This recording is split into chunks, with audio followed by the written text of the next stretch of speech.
Algunas escenas de este programa han sido recreadas. En California, los detectives investigaron un horrible asesinato. El sospechoso huyó, pero lo atraparon en Arizona. Su confinamiento no duró mucho. Escapó y desapareció en el Gran Cañón, robando y secuestrando turistas a su paso. Para detener al evasivo asesino, agentes del FBI y oficiales locales unieron sus fuerzas en una peligrosa cacería. La evidencia se acumula, no tienen sospechosos evidentes. El centro de comercio es bombardeado. Ted Kaczynski es arrestado. Fugitivo a un prófugo.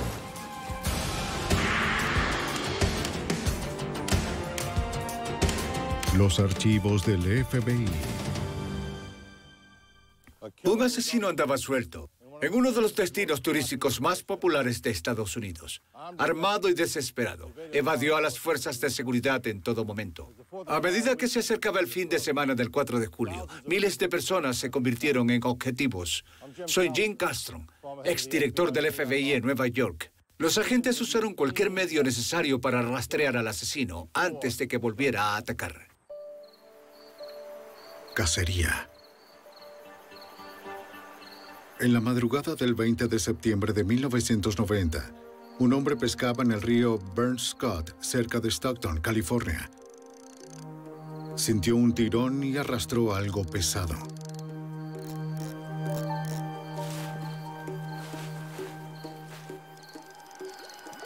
Era una gran bolsa de plástico.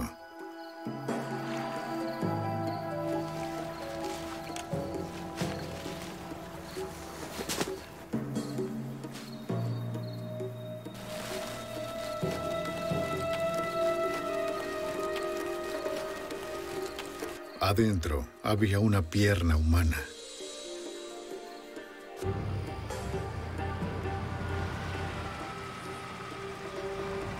El pescador llamó a la oficina del alguacil del condado de San Joaquín. ¿Encontró algo más? Los agentes respondieron a la escena inmediatamente. Confirmaron el reporte de los restos humanos y no pudieron encontrar ninguna pista sobre la identidad de la víctima. Los agentes llamaron al detective de homicidios sargento Armando Mayoya, quien se encargaría de la investigación. La búsqueda de otras pruebas y partes del cuerpo en el río continuó durante la noche y parte de la mañana siguiente. Pudimos llevar una unidad de botes al río junto con una búsqueda en las orillas por parte de los detectives. Al amanecer, los oficiales recorrían el río.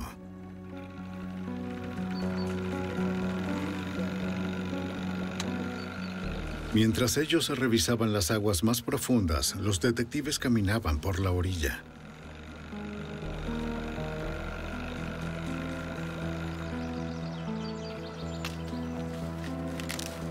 No pasó mucho tiempo antes de que descubrieran otra bolsa de plástico.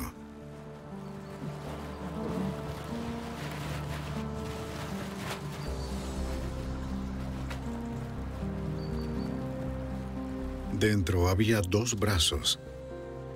Las muñecas estaban atadas con cinta adhesiva.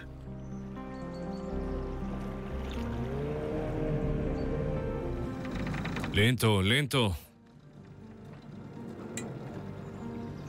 Cerca, un oficial no tardó en encontrar otro objeto.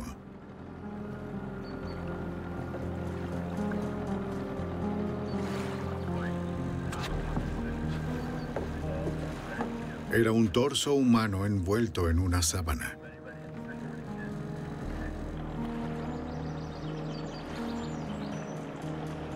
Más tarde encontrarían una pierna derecha, la cabeza de la víctima y algo de ropa.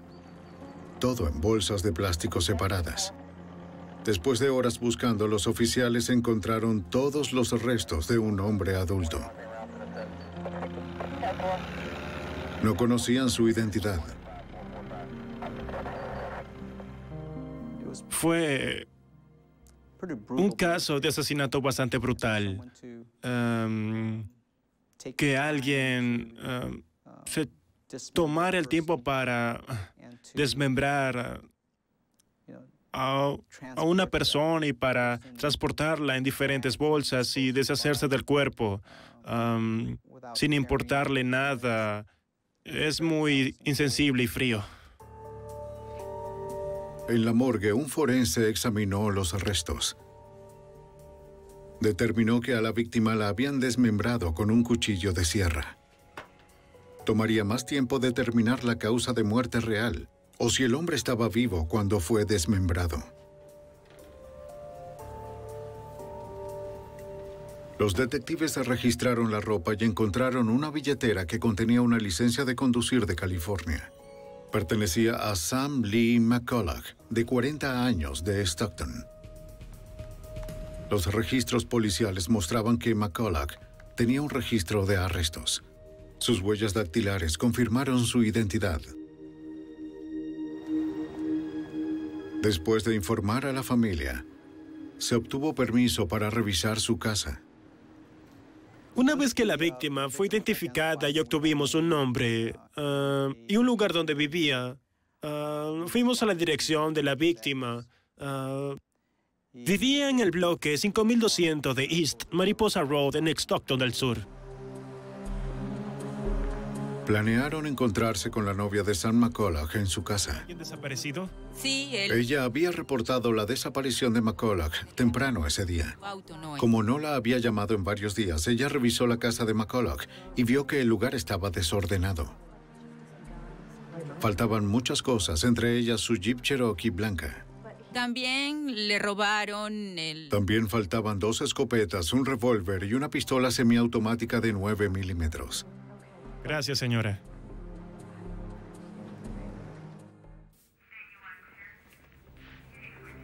Detectives y oficiales examinaron la casa de McCulloch. Observando las huellas en el suelo, hicieron una búsqueda electrostática para revelar los detalles de las huellas, que parecían hechas por botas. Los investigadores también recuperaron huellas dactilares, pero ninguna era ajena a la casa. Si el asesinato ocurrió en la casa, el asesino se había llevado cualquier evidencia obvia.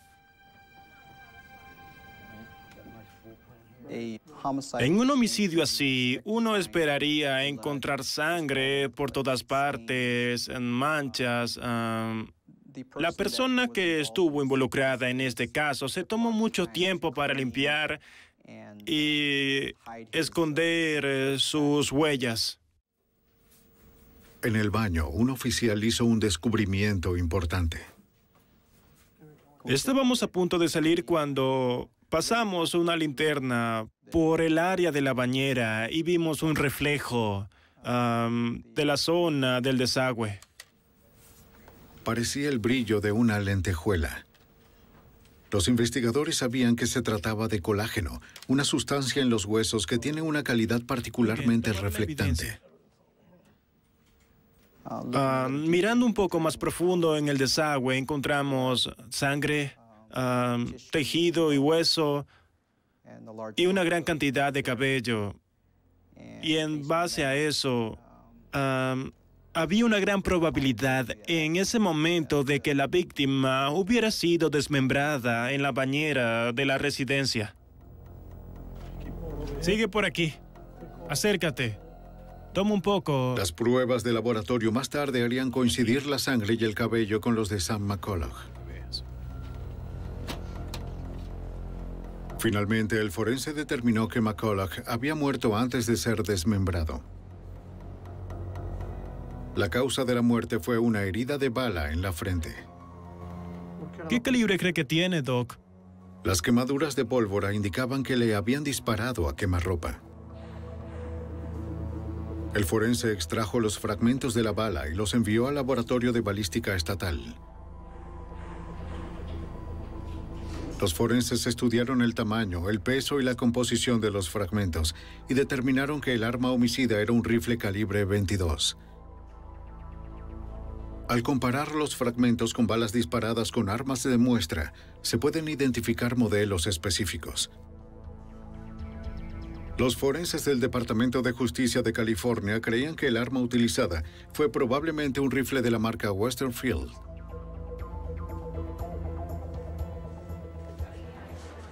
Los detectives encontraron documentos con los números de serie de la Jeep de McCulloch y sus armas, y los ingresaron en el Centro Nacional de Información Criminal, o NCIC, una base de datos nacional que utilizan las agencias de seguridad para rastrear criminales, personas desaparecidas y bienes robados. Si los objetos aparecieran en algún lugar, se notificaría a los detectives de San Joaquín.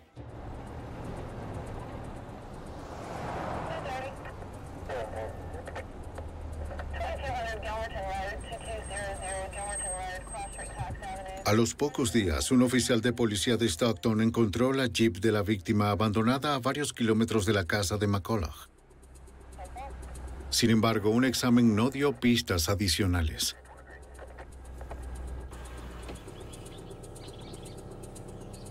Los investigadores no tenían pistas sobre el asesino. Revisaron el vecindario de McCulloch con la esperanza de encontrar un testigo. ¿Puedo ayudarlo? Nadie reportó ver o escuchar nada fuera de lo común. ¿Sabes si él tenía algún problema? Pero un vecino reportó que a McCulloch lo habían robado hacía 2 años.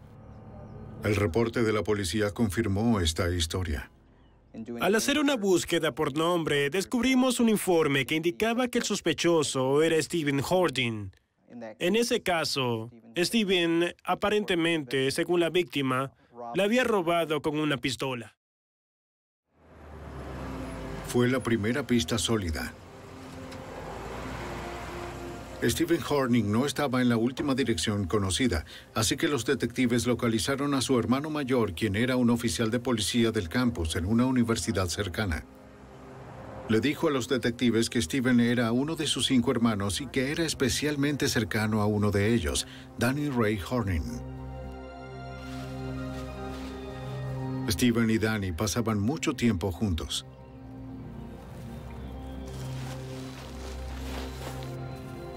A menudo cazaban y pescaban a lo largo del río Burns Scott, el mismo río donde el cuerpo de McCulloch había sido arrojado.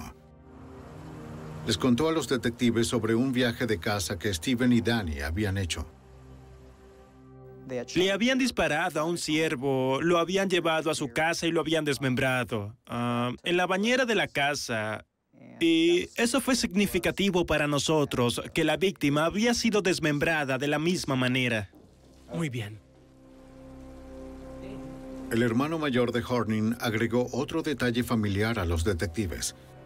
Después de masacrar al ciervo, Danny había colocado las extremidades del animal en bolsas de basura de plástico negro. Los detectives pensaron que la historia tenía una extraña semejanza con el homicidio de Sam McCulloch. Le pidieron al hermano que identificara algunas prendas de vestir encontradas en el río Burns Scott en una bolsa que contenía partes de un cadáver. Dijo que los shorts negros y la franela se parecían a las que su hermano usaba. La policía notó que nadie en la familia Harding había visto a Stephen o a Danny desde el 19 de septiembre, el día en que Sam McCulloch probablemente fue asesinado. La investigación avanzó hasta el punto en que había suficiente causa probable para presentar el caso ante el juez, así que se emitió una orden de allanamiento para Stephen y Danny, junto con una orden de arresto. El 20 de noviembre de 1990, 2 meses después del asesinato, los oficiales de San Joaquín regresaron al remolque de los hermanos ubicado detrás de la casa de sus padres.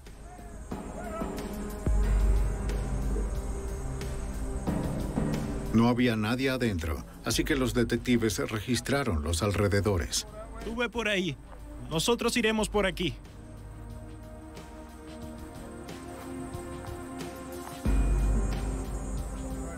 Sí, eso parece. Detrás del remolque encontraron pruebas importantes. Una culata cortada y un cañón cerrado de un rifle. Los forenses del laboratorio habían informado que el arma utilizada para matar a McCulloch era probablemente un rifle calibre 22 Westerfield. El cañón que se encontró junto a la casa del sospechoso era un cañón calibre 22 Westerfield. Al día siguiente, los agentes regresaron al remolque. Uno de los hermanos, Stephen Horning, estaba allí. De arresto. Dese la vuelta y ponga las manos en la espalda. Fue arrestado y acusado de asesinato. El segundo sospechoso, Danny Ray Horning, no estaba en ninguna parte.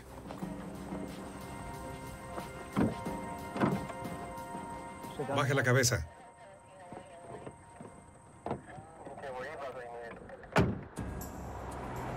En la cárcel del condado de San Joaquín, California, en diciembre de 1990, los detectives detuvieron a un sospechoso del asesinato y desmembramiento de Sam McCulloch. Stephen Horning había sido arrestado después de un mes de investigación, pero los detectives necesitaban más pruebas para retenerlo. Su hermano, Danny Ray Horning, también era buscado, pero había huido. Stephen juró que no tenía nada que ver con el asesinato y dijo que no sabía dónde estaba Danny. Como Stephen no les ayudaba a localizar a Danny, los investigadores se dirigieron al padre de los hermanos en busca de respuestas. El señor Horning ofreció información valiosa sobre el arma homicida al detective Armando Mayoya. Después de hablar con el padre del sospechoso, me enteré de que a Danny lo habían visto con un rifle calibre 22. Su padre dijo que Danny y Stephen habían estado detrás del remolque cuando Danny le disparó a un perro con el rifle. Y luego Stephen le disparó con una ballesta. El señor Horning creía que sus hijos habían enterrado al perro en el terreno detrás del remolque. Los investigadores buscaron en el patio de los hermanos. Notaron que un área parecía estar cubierta con tierra recién excavada y comenzaron a excavar. Encontraron al perro y cuando lo revisó el detective, le encontraron una bala en el cerebro. La bala fue procesada en el laboratorio de balística estatal. Los forenses determinaron que el perro fue asesinado con un rifle calibre 22 Westerfield, el mismo modelo que se usó para asesinar a Sam McCulloch. El técnico comparó la bala del perro con la que mató a McCulloch. Las pruebas indicaron que era probable que ambas balas se dispararon con la misma arma. Los detectives regresaron a la cárcel del condado y enfrentaron a Stephen Horning. Describieron la evidencia balística explicando que la bala del perro era similar a la bala que mató a Sam McCulloch y que su hermano Danny había sido visto con un Westerfield calibre 22. ¿Por qué no me dices dónde está Danny? Al darse cuenta de que el caso contra ellos era fuerte, Stephen decidió cooperar. Afirmó que Danny había participado en el primer robo de McCulloch hace 2 años. Danny había jurado matar a McCulloch por presentar cargos, pero luego fue a la cárcel por abuso sexual infantil. Cuando salió unos meses antes de la muerte de McCulloch, Danny mencionó que había vuelto a robarle. No participé en el robo, solo los... Como ninguna evidencia física implicaba a Stephen en la muerte de Sam McCulloch, los investigadores retiraron la acusación de asesinato en su contra. Necesitaban encontrar a su hermano, pero Danny Ray Horning había desaparecido. Durante 6 meses, el detective Armando Mayoya trabajó en el caso, pero no encontró nuevas pistas. Luego, el 22 de marzo de 1991, las autoridades de Winslow, Arizona, se pusieron en contacto con él para hablar de Horning. Recibí una llamada del Departamento de Policía de Winslow para informarme de que había sido arrestado en un robo a un banco. Ese día, Horning había entrado en el Valley National Bank en Winslow, a más de 1.200 kilómetros al este de Stockton, California. Apuntó con su pistola de 9 milímetros al gerente del banco mientras una cajera llenaba una bolsa con $25,000. Mientras estaba en la otra habitación, la cajera activó una alarma silenciosa. A una cuadra del departamento de policía de Winslow, el detective Elmer Hassey atendió la llamada. Llegué al lugar en un auto civil en el que pude ocultarme. Me ubiqué en un lugar donde podía ver lo que pasaba en el banco. Como no podía ver desde el vehículo, se acercó más al lugar. Cuando el detective miró por la ventana, vio a un pistolero retrocediendo hacia la puerta con un rehén. Salió por la puerta. Le puse el arma en la caja torácica. Lo empujé hacia la pared. Y le quité la bolsa de dinero. ¡Voltéate! El sospechoso llevaba una pistola de 9 milímetros. El detective Hassey determinó que el nombre del sospechoso era Danny Ray Horning. Un chequeo en el NCIC reveló la orden de arresto por asesinato en California. Hassey describió el arma recuperada al detective Mayoya. Me informaron que tenían en su poder una pistola semiautomática de 9 milímetros. Me dieron el número del serial. Eso confirmó que era el arma que se llevaron de la residencia de la víctima, McCulloch. En Arizona condenaron a Horning por robo a mano armada, secuestro y agresión. En el juicio desafió a un juez a dictar la sentencia más dura posible, jurando escapar en el plazo de 1 año. El juez aceptó la impugnación y condenó a Horning a 4 cadenas perpetuas. Las autoridades de California decidieron no extraditarlo para que cumpliera su condena en la prisión estatal de Arizona, en Florencia.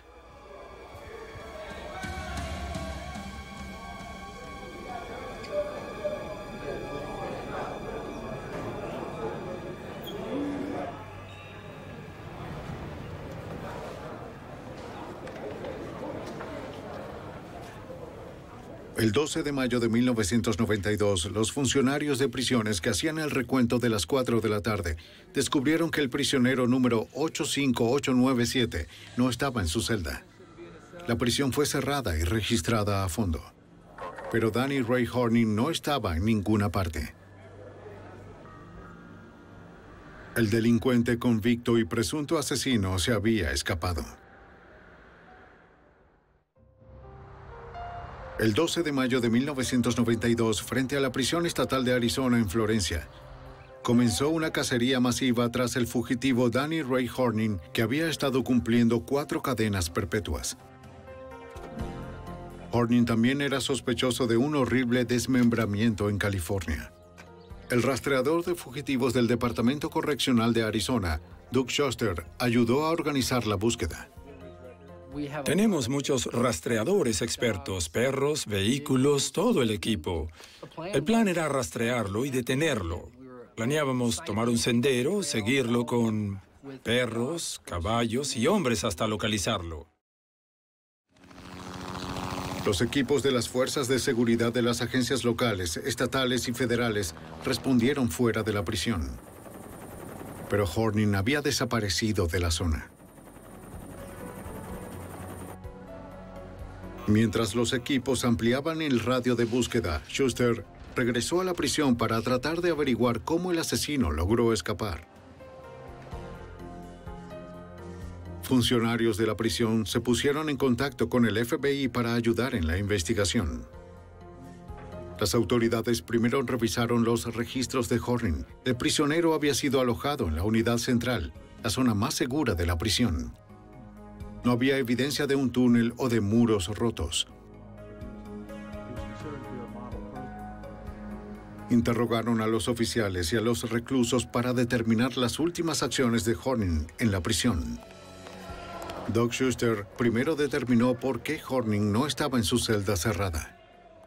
En un momento dado, no todos los reclusos están encerrados en una celda. Algunos están trabajando en la cocina, otros trabajando aquí o allá. Así que tienes una parte de los reclusos que no están en sus celdas. Otra parte se contabilizaría a través de una hoja de salida. El personal veía a alguien y decía, estos 4 internos están en la cocina trabajando. Por eso no estaban en su celda durante el conteo. Los investigadores se enteraron de que a Horning se le había asignado un trabajo de conserjería, que incluía la limpieza de la enfermería. Esto le dio acceso a los uniformes médicos. Bueno, pudo obtener la bata blanca de la unidad médica ubicada dentro de la prisión y pudo conseguir un par de pantalones blancos de los trabajadores de la cocina. Los investigadores creían que Horning cambió su uniforme de prisión por la bata de laboratorio, los pantalones blancos y una identificación de empleado falsificada. Creyeron que simplemente salió de la prisión y se adentró unos pocos kilómetros en la ciudad de Florencia. Los investigadores revisaron el expediente de Horning para tratar de determinar a dónde podría ir. Un posible destino era California, donde tenía familia y contactos. El otro fue Winslow, Arizona, donde había prometido vengarse de los policías y agentes del FBI que lo habían enviado a prisión. El agente especial Kit Tolhurst, de la oficina del FBI en Phoenix, se unió a la investigación. ¿Van a salir con ellos? ¿Van a llevar perros de búsqueda? Trabajaría en colaboración con el Departamento Correccional para detener a Horning antes de que volviera a atacar. Los informantes en la prisión dijeron que creían que iba a robar más bancos y luego ir a Winslow para tratar de matar a la gente de la sucursal del Valley National Bank que robó o a los agentes, así que creímos que iría en esa dirección. El agente examinó los objetos que quedaban en la celda de Horning. Los enviarían a criminólogos de la Academia del FBI en Quantico, Virginia. Comenzamos a trabajar con nuestra unidad de ciencias del comportamiento también para ver si podían hacerle un perfil y así averiguar si es el tipo de persona que llevaría a cabo sus amenazas. Y básicamente concluimos que sí sería capaz de llevar a cabo ese tipo de amenazas. Si Horning estaba dispuesto a matar a agentes del FBI, nadie estaría a salvo. La primera pista sólida en la casa de Horning llegó 3 días después de su fuga. El 15 de mayo, los oficiales del alguacil del condado de Pinal respondieron a una llamada desde una hacienda a 24 kilómetros al oeste de la prisión. El dueño dijo que habían robado la casa.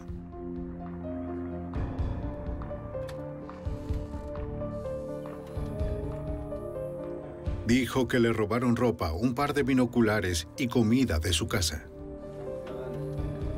También faltaban varias armas cargadas. ¿Y aquí? Todo. Mi cuarto. El FBI y los agentes locales creían que era Horning preparándose para su intento de vengarse. Tenían razón. Encontraron una huella suya en la casa para confirmar que era él quien había hecho eso. Así que ahora estábamos un poco más preocupados incluso de que se dirigiera en la dirección que había dicho, porque estaba empezando a llevar a cabo su plan. Buenas tardes. El fugitivo estaba armado. El FBI recurrió a los medios de comunicación para advertir al público y solicitar su ayuda. En una conferencia de prensa, los agentes dieron a conocer la foto de Horning y la información sobre su fuga. A cualquiera que viera a Horning, se le pidió que llamara al FBI inmediatamente, aunque se le ordenó que no se acercara al presunto asesino. La cobertura de los medios de comunicación generó muchas pistas.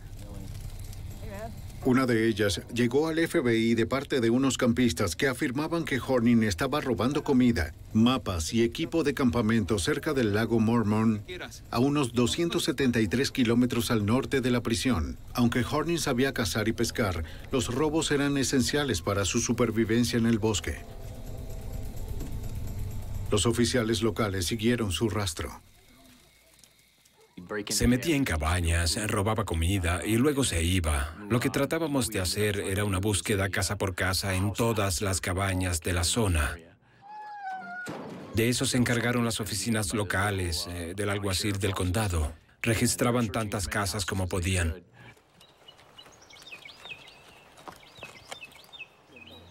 Horning se estaba acercando al Parque Nacional del Gran Cañón. Comenzaba la temporada turística de verano, lo que significaba que miles de personas estarían en peligro. Tenían que encontrarlo antes de que alguien saliera herido. Basándose en el rastro de Horning hacia el norte, los equipos de búsqueda de fugitivos del Departamento Correccional de Arizona y los departamentos del alguacil centraron su búsqueda en el condado de Coconino. Fue una tarea muy grande. El condado de Coconino posee más de 18,000 acres de bosques y terreno difícil. La cobertura perfecta para un fugitivo. Fuimos a las montañas, a la zona del lago Mormón. Había árboles, montañas, rocas, colinas, helicópteros, una gran cantidad de movilización, radios, perros, caballos, remolques. Fue algo masivo.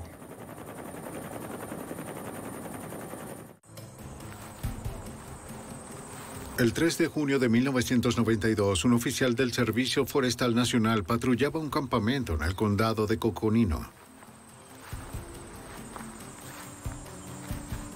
El oficial vio a Horning saliendo de un área boscosa. Era demasiado peligroso para un oficial solitario seguir al asesino armado al bosque.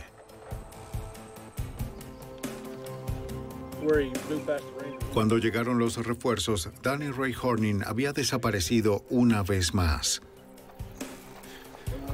El peligroso fugitivo seguía suelto. En el verano de 1992, Danny Ray Horning escapó de la prisión de Florencia, Arizona, después de cumplir solo 9 meses de 4 cadenas perpetuas. El FBI creía que el presunto asesino se dirigía hacia el norte, hacia Winslow, Arizona, para vengarse de los agentes que lo habían encerrado. El 11 de junio, los agentes respondieron al reporte de un robo de una cabaña cerca del pueblo de Pine, a medio camino entre la prisión y Winslow. Esta vez Horning robó una camioneta y trató de que lo vieran como una celebridad prófuga, según el agente especial del FBI, Kid Tolhurst. Más armas fueron robadas de allí, y ahí es donde dejó una nota que decía: "Gracias por los artículos, Danny Ray". Estaba tratando de dar a conocer el nombre de su héroe popular, supongo. Cuando la noticia llegó a los medios, a los investigadores les preocupaba que el público no entendiera lo peligroso que era Horning. Ellos sabían que había descuartizado a un hombre en California. Ahora Horning tenía un vehículo, estaba armado y estaba cerca del Parque Nacional del Gran Cañón, mientras decenas de miles de turistas comenzaban sus vacaciones.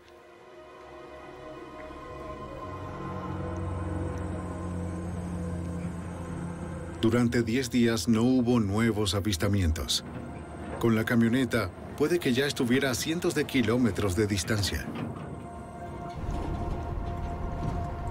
Luego, el 21 de junio, un oficial del Departamento de Seguridad Pública descubrió la camioneta robada a 80 kilómetros al norte de Pine. Danny Ray Horning iba conduciendo. El oficial llamó por refuerzos.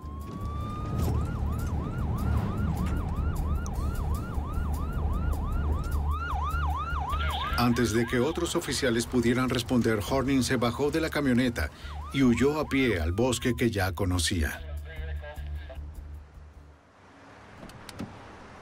Los agentes del FBI respondieron inmediatamente. En la camioneta encontraron otra nota firmada por Horning. Pine, Arizona está en el área boscosa en el norte de Arizona. A lo largo del camino de Florencia a Pine, él casi llega a Winslow. Así que se estaba acercando mucho a la zona que nos preocupaba. Sabíamos que tenía armas, sabíamos que tenía el vehículo. Se metió en esa zona y nos hizo creer aún más que iba a intentar llevar a cabo sus amenazas. Las autoridades de Winslow no eran las únicas en peligro. El FBI estableció un puesto de mando de campo dentro del Parque Nacional del Gran Cañón, donde Horning era una amenaza para miles de turistas. Rastrearon los avistamientos confirmados, trazando los movimientos de Horning. Los agentes coordinaron la respuesta a cada avistamiento y transmitieron la información entre las distintas agencias de seguridad involucradas.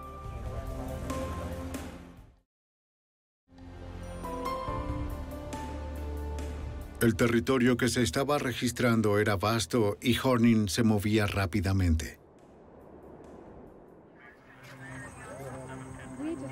El 23 de junio, 2 turistas informaron a los agentes que Horning los había secuestrado dentro del Parque Nacional.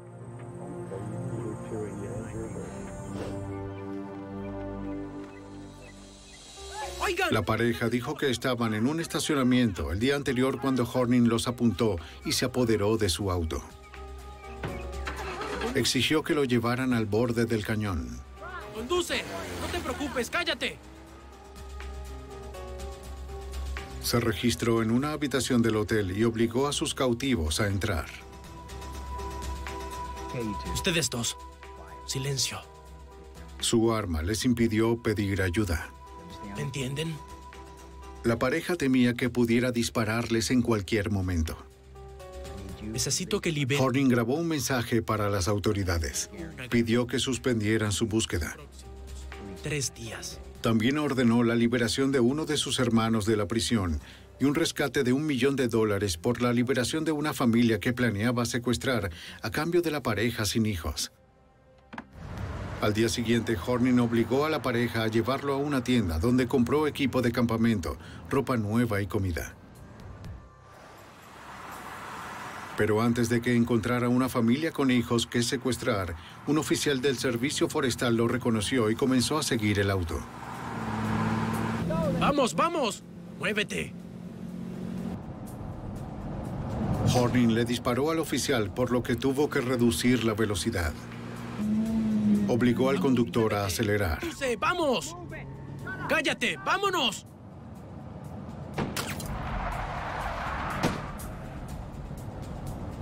Cuando se alejó un poco, Horning ordenó que detuvieran el auto. ¡Quietos! ¡Quietos! Se bajó y huyó a pie. Luego de dispararle a un oficial de la ley, quedó claro que Horning estaba desesperado y se volvía más peligroso. Sabíamos que juró no ser capturado vivo. Estaba en una venganza contra el FBI y el Valley National Bank. Y había estado en un tiroteo con el servicio forestal. Así que fuimos muy cautelosos al entrar en el bosque. No podíamos correr tras él a su velocidad. Por esa razón, ganó algo de tiempo. Fue algo aterrador. Deberían atraparlo. La pareja secuestrada proporcionó a los agentes información sobre la nueva ropa y el plan de Horning.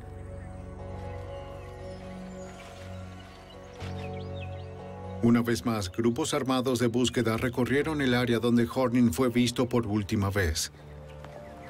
Pero no encontraron rastro de él. Horning volvió a pie y se escondió en algún lugar del inmenso Parque Nacional del Gran Cañón. Había prometido secuestrar a una familia con hijos.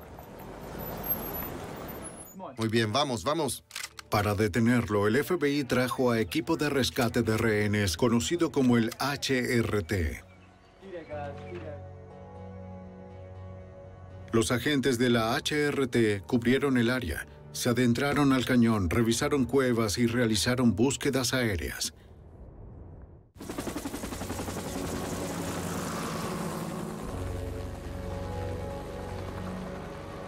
Tenían que encontrar al sospechoso antes de que tuviera la oportunidad de volver a matar.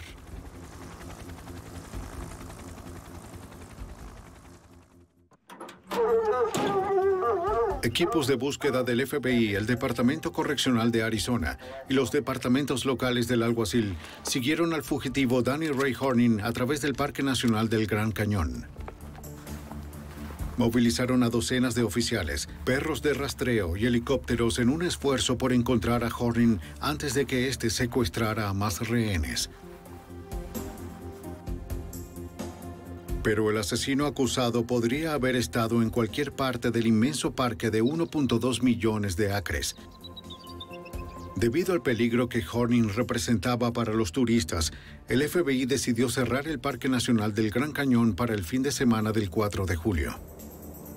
Fue una tarea importante. El día festivo es el fin de semana más ocupado del año en el parque.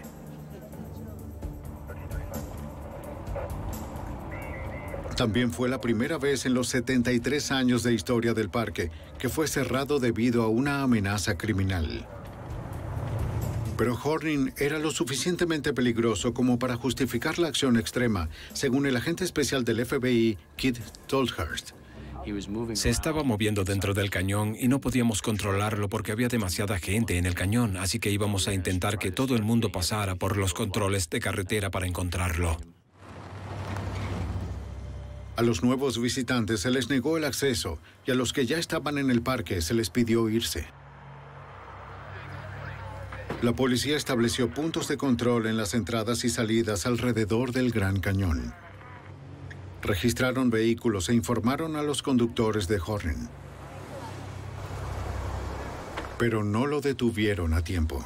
¡Vamos! El 4 de julio, 2 turistas británicos se preparaban para abandonar el parque cuando un hombre armado se les acercó. Sabían que era Danny Ray Horning, aunque ya no se parecía a las fotos de los nuevos reportajes. Era mucho más delgado, tenía el cabello rubio y estaba bien afeitado. Como el parque estaba cerrado, las mujeres eran la única salida de Horning.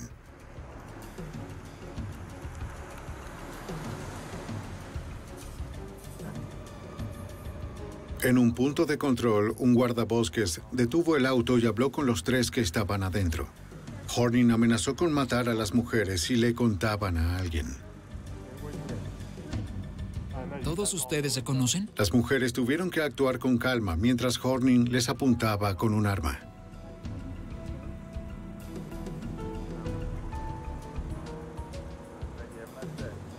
El oficial no reconoció al rubio Horning y los dejó pasar.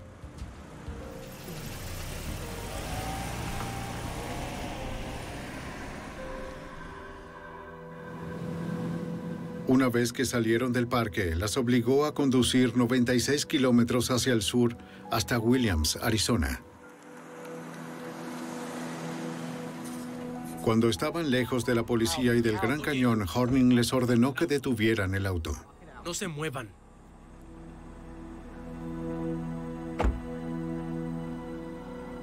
Con la pistola en la mano, llevó a las mujeres aterrorizadas al bosque.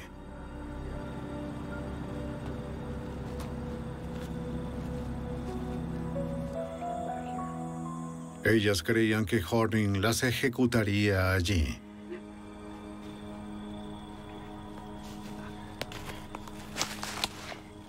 No se muevan. Para su alivio, las dejó allí para robar su auto.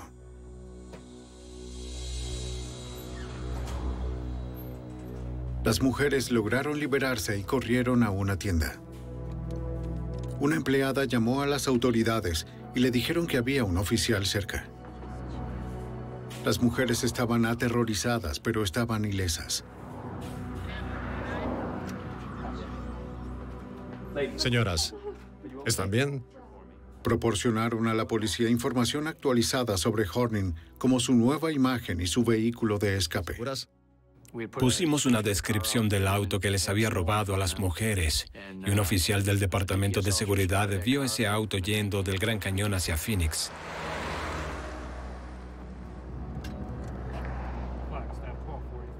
El patrullero Steven Costello trabaja para el Departamento de Seguridad de Arizona. Cuando vio pasar a Horning, empezó a seguir al fugitivo armado.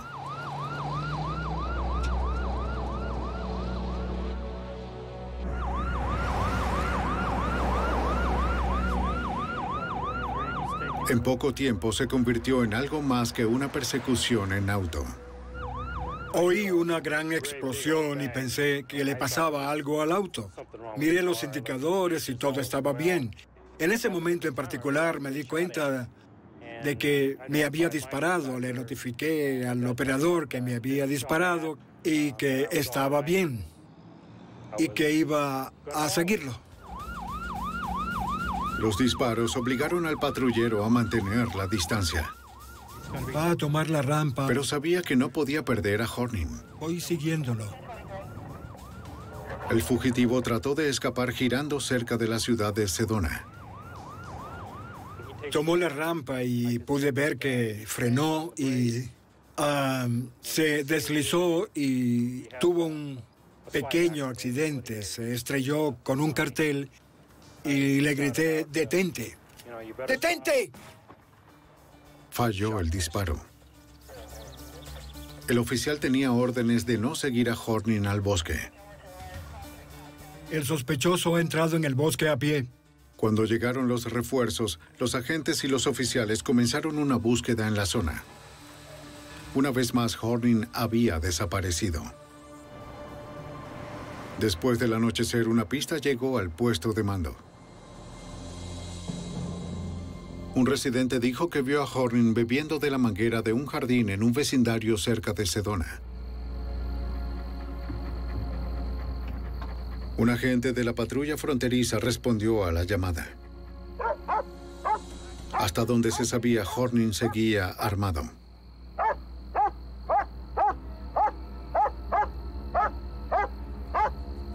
Esta vez no disparó.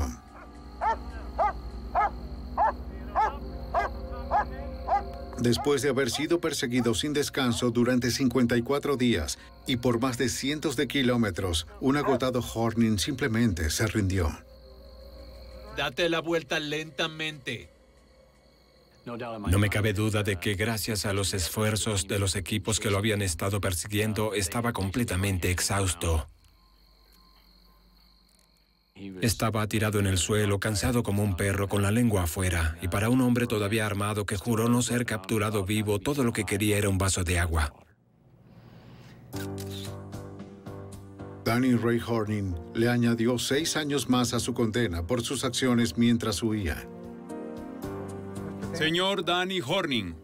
Las autoridades de California decidieron extraditar a Horning y acusarlo del asesinato de Sam McCulloch. El juicio comenzó el 12 de mayo de 1994. Los abogados de la fiscalía probaron que en septiembre de 1990, Danny Horning entró ilegalmente a la casa de Sam McCulloch para robarlo. ¡Ahora! Horning estaba molesto porque McCulloch había presentado cargos después del robo.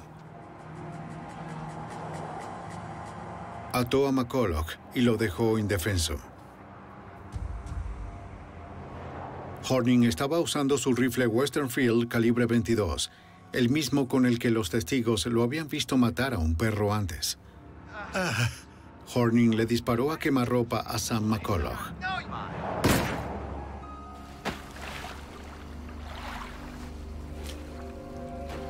Pequeñas salpicaduras de sangre, así como el tejido humano encontrado en el desagüe, indicaban que Horning probablemente había desmembrado a la víctima en su bañera. Luego tiró las partes del cuerpo al río Burns Cut. Sí lo hizo. El 15 de julio de 1994, unos 4 años después de la muerte de Sam McCulloch, un jurado californiano lo declaró culpable de asesinato y lo sentenciaron a muerte. Danny Ray Horning fue enviado a la prisión de San Quintín. Permanece encerrado en la sección de máxima seguridad esperando su condena.